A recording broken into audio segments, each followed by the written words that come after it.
je suis très impatiente surtout. J'aime bien faire des choses vite.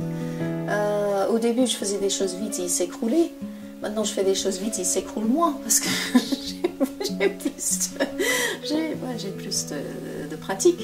En fait, quand j'ai envie de faire quelque chose, il faut tout de suite que je vois comment ça va bouger, comment ça va être. Donc j'installe très vite le mouvement, parce que c'est du mouvement. J'aime beaucoup ce premier jet, c'est vraiment comme un jet de... Quand tu vois quelqu'un dessiner, ben c'est pareil, ça vient tout de suite.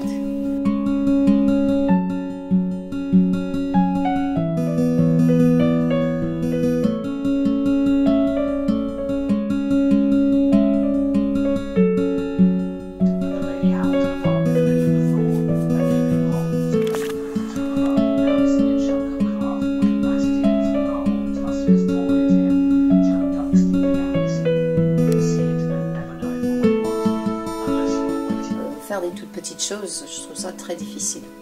Je trouve que le grand geste, le mouvement, vient plus facilement en grand pour moi. Donc la fabrication en terre de la pièce assez grande, c'est pas un problème pour moi, ça vient tout seul. Mais la difficulté technique, c'est comment est-ce qu'on va le mettre dans le four, ça va, mais comment est-ce qu'on va le sortir, parce qu'on a une masse qui est chauffée presque à 1000 degrés, donc on a une masse parfois, on est allé jusqu'à 50 kg, parce que je travaille un peu n'importe comment, histoire d'aller vite. Et donc ça a emmagasiné une quantité de chaleur impressionnante, et il faut le sortir et le poser et l'enfumer.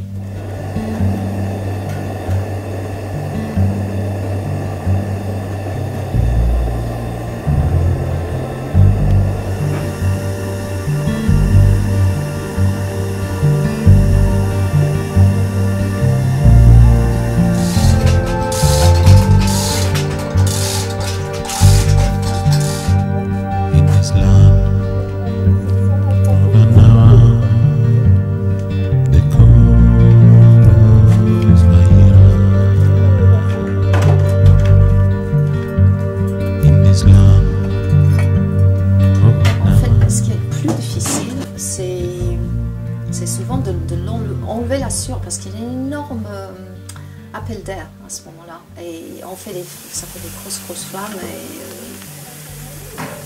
Et derrière les lunettes et derrière le masque, on sent pas, je dirais, on sent pas suffisamment le danger. On est souvent un peu trop près.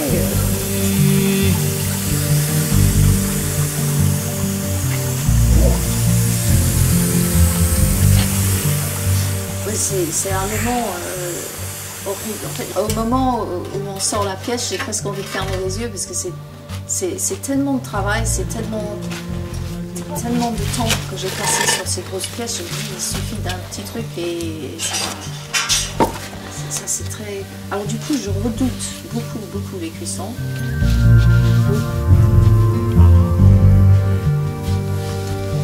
L'émaillage, c'est assez compliqué. Parce qu'il faut que c'est à ce moment-là que tu peux complètement ruiner ta pièce, en fait. Il faut décider comment tu gardes le relief, qui sont venus presque naturellement quand tu le fais. J'ai un émail qui est volontairement complètement chaotique au fer et qui fait une gamme de couleurs comme il veut.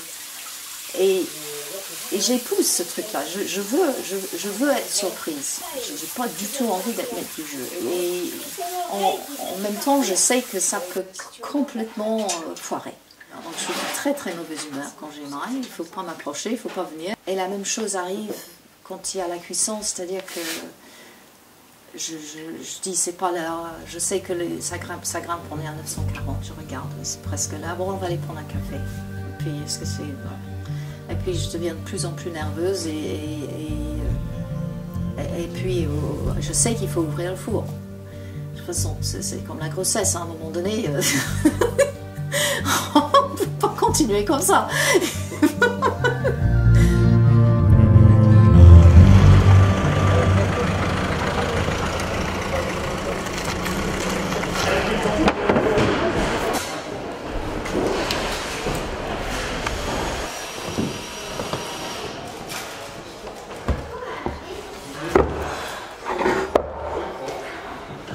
Alors, mais écoute, c'était extraordinaire parce qu'on n'était pas...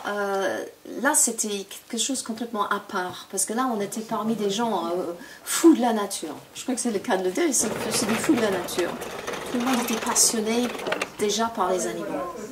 Donc, ce qui changeait complètement le regard sur et être entouré de gens passionnés comme ça, c'était vraiment très, très sympathique. Ils avaient vu des photos d'une mise en scène. Et donc ils m'ont proposé la mairie pour faire la cour de ferme, la petite cour de ferme, et puis ils m'ont offert en même temps l'allée et puis le stand. Donc c'était vraiment bien. J'ai pu montrer. D'ailleurs j'ai été chez toutes mes galeries, j'ai été reprendre des pièces qui allaient bien ensemble, sachant intimement de toute façon que j'allais pratiquement pas vendre, parce que dès qu'on fait une installation avec des animaux qui se répandent, les gens disent mais je ne peux pas en prendre qu'un, ça n'a pas de sens si je ne prends pas, et vu qu'ils ne peuvent pas, je comprends très bien ça. Je suis très heureuse quand les animaux sont là, il n'y a pas de prix parce que les enfants apprécient sans être horrifiés par le prix. Quand un enfant il se baisse et puis voit que ça coûte tant et que sa petite bourse il peut même pas acheter une pâte, et ça casse tout le charme. C'est un peu dommage, mais il faut vivre et je vis que de ça, donc il faut être réaliste aussi. Mais là, j'ai pas été obligée d'être réaliste pendant mes négos, j'étais juste heureuse.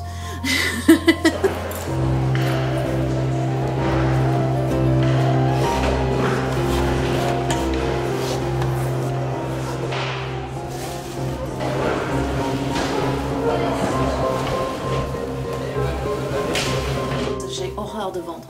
Et d'ailleurs, je troque beaucoup parce que tout de suite, je trouve un échange de compétences. Un échange de compétences, je trouve que c'est... Et j'ai toujours énormément troqué.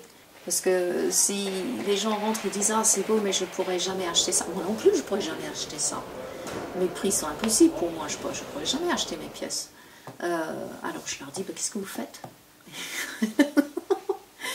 On troque. Et je trouve que c'est une super façon de vivre, le troc. J'ai toujours fait, contre des légumes, contre même mon canapé, plein de choses. Dans ma maison, on fait ça derrière la topière.